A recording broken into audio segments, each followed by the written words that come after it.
Uh, Hello guys, good morning po, good afternoon, good evening. Welcome po sa channel ko po, Tito Nice Vlogs. I hope yung nakaraang Christmas kahapon, medyo masayang pamilya nyo. Marami kayong natanggap ng mga aguinaldo, mga titas, mga pamangkin. Yung December 25, wala nga akong vlog eh. Parang yung kahapon, parang pahinga rin ha. Bigyan natin ng yung Pasko, parang rest day natin para sa family. Although ako lang dito, yung ate ko tsaka yung yaya niya, New Year dito kami talaga. As I said, yung nakaraang kong vlog, pag-usapan natin po yung nangyari kay Ronaldo Valdez po, mga babayan ko.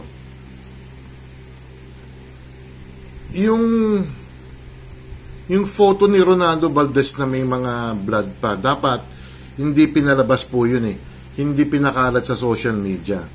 Yung dalawang pulis po, ano ba, pag sinibak ba, ibig sabihin tinanggal sa trabaho or nasuspend lang? Yung mga ganyan dapat, hindi pinapakita mga kababayan ko. Dapat nirespeto nila yung patay man lang, di ba? Alam nyo ba mga kababayan ko, ito pa lang si Ronaldo Valdez po is, meron po siyang meron siyang prostate cancer po. Nag-under surgery po siya.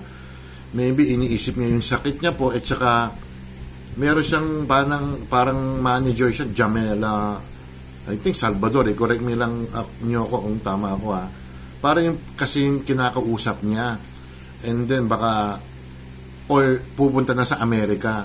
Nagkaroon siya ng parang depression, pero may mga anak naman si Ronaldo Valdez, di ba, mga babae ko, si Jano Gibbs. Nakalimutan ko yung pangalan ng anak niyang babae, maganda din na singer yun. Tinan mo mga babayan ko, pag depression talaga na encounter natin, ako, napakahirap niyan, pero malalabanan din natin yan. Ako nga po yung 2008, magto-2007 pa yan eh, matatapos ang taon eh. Kasi yung nanay ko nagkasakit sa ibang, alam niyo, sa ibang place yun. Na-depress po ako ng mga babayan ko. Aaminin ko lang, parang gusto ko ng, alam niyo na, inisip ko na yung mga anak ko tsaka yung misis ko eh. Depressed talaga ako. Pero nalabanan ko rin yun. Di ba? Naalala niyo ba si Robin Williams, yung actor, Hollywood actor? Tinan mo, well off na siyang actor. Pero sa napasok na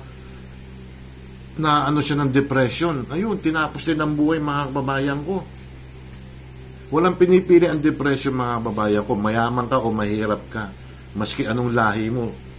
Diba? Si Kate Spade, kilala niyo si Kate Spade. Diba? Fashion designer yon.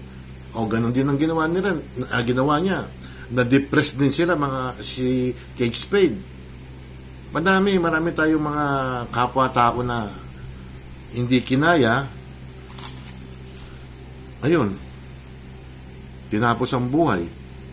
Si Anthony Bourdain, isa rin yun. American chef din yun. Well off na rin yung taong yun. Pero anong ginawa rin niya? Tinapos din ang buhay niya, mga kababayan ko. Pag may mga problema kasi tayo, kailangan siguro at least isang tao man lang kausapin natin. Lapitan natin mga pamilya natin, or kung hindi natin kayang lapitan mga ibang pamilya natin, kaibigan. Or counseling ka sa mga psychiatrist, psychologist, o hindi man ibig sabihin sira ulo ka. O, di ba? Ako nalabanan ko lang mga kababayan ko yung 2007. Namatay nanay ko 2008 January. Mag-iilang taon ng patay nanay ko sa January 8, death anniversary niya. Pero nalabanan ko lang talaga yun eh. Inisip ko lang yung misis ko tsaka tatlo kong anak. Kaya natin labanan. Alam ko, may mga nanonood dito mga kaibigan ko na naka-encounter din ng depression. Imposibleng hindi tayo nandidepress. Lahat tayo nandidepress. Diba? Alam niyo ibig sabihin ng depression. May artista nga dyan eh, host yun eh. Aba, hindi alam ibig sabihin ng depression. Hindi ko na lang babagatin kung sinong artistang yun. Sa matagal na artista yun, lalaki yun. Nagkaroon nga ng pagtatano sa TV nun eh. Di ba? Ang dami, Ito mo, yung mga ibang mahihirap dyan, ibig sabihin nyo, di sila nadidepress. Depress yan kasi, iniisip nila kung saan sila kukuha ng pang-araw-araw ng panggastos. Maski nga tayo, yung medyo may konting kaya lang, konti lang ha, nadidepress din tayo. May mga mayayaman na didepress talaga. O, sa tambak ng utang. O, pero nakakabayad naman din sila. Pero, pag may sakit tayo yun, isa pa yun. Pag dinapuan tayo ng karamdaman, napakahirap. May depression din yun. Si Ronaldo Valdez, 77 years old na, ayun, after ng operation sa prostate, na-depress siya. Wala rin siya, kasi yung jamelang yun ang kinakausap daw niya. Pag may mga problema kasi, doon na lumalakas ang loob niya. Hindi natin alam mo, ang galing na aktor to. Tapos ganun ang mangyayari sa buhay niya. Tatapusin niya, mga kababayan ko. Wala mo na akong background kasi seryoso itong usapan natin. Napakahirap talaga yan. Kung may problema kayo kung nadidepress kayo, lapitan niyo mga mga asawa mo, nanay mo, kung buhay pa tatay mo, mga kapatid mo, para hindi humantong sa, alam niyo na tatapusin mo buhay mo dahil lang sa lahat ng problema mabibigat, nasusolve naman yan, di ba? So, kung may mga utang ka, di pwede mong bayaran unti-unti yun. Di ba? Kung nawalan ka ng trabaho, gumawa ka ng paraan para kumita man lang, maski 200 o 300 a day, kumikita ka, at least kumikita ka. Huwag kang susuko sa buhay. Di ba? Ako nga, yung bago lang akong graduate ano yun, nagkaroon ako ng trabaho bago ako, after ng graduation ko. 2 years bago ako magkaroon ng trabaho. Hanap ako ng trabaho yan. Nagkataon, medyo may kailangan na yung sa Makati noon, na credit investigator, yun, natanggap ako. Di ba? Nag-umpisa ako sa mababa Ganun talaga ang buhay. Talagang magtiyaga lang tayo, at saka yung depression na yan, medyo darating na nga talaga yan, pero labanan natin, mga kababayan ko, labanan natin. Hindi yan. Hindi siguro, walang foul, para sa pulis, walang foul play Ang sabi ng mga pulis, nag-launch sila ng investigation nga, para malaman kung may foul play talaga. Wala naman, di ba? Ang inisip ng mga pulis,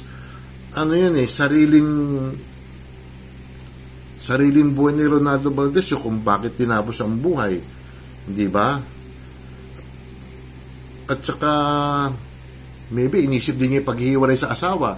Kasi yung 3 years ago, medyo nag-broke up sila ni Mrs. Gibbs. Sayang.